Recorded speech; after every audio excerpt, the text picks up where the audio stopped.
Zillow stocks are plummeting. They're laying off 2,000 employees. They're having to dump 7,000 homes of their inventory. It's looking pretty bad for Zillow.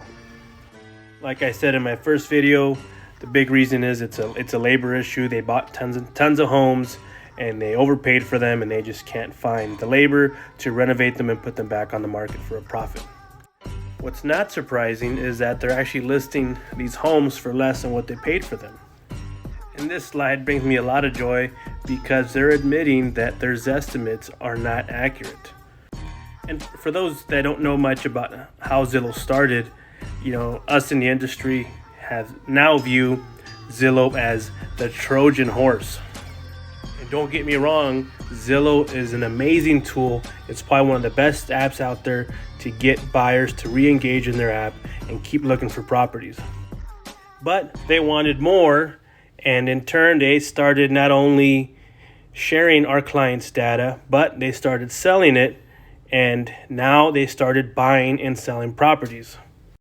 You see, Zillow's been trying to get a bigger market share in the real estate industry for years. And their biggest benefit is that they have tons of money to spend to try to get a bigger portion of it. So a tool that helped us at once now became our competition.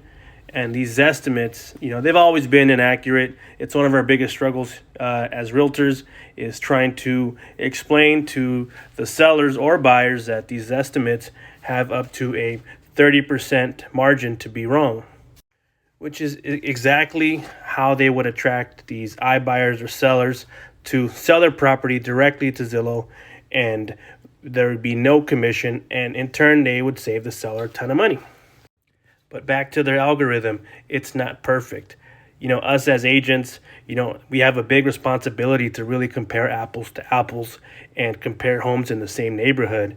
But their algorithm doesn't always align with these same values. So they overpaid for a house, and now they're being forced to sell for less than what they paid for. Which brings me to my last slide and my favorite slide.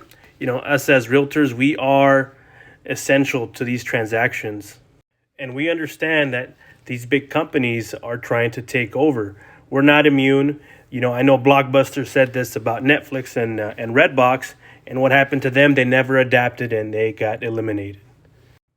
In conclusion, obviously, I am a fan of Zillow because, like I said, I still think it's a great tool.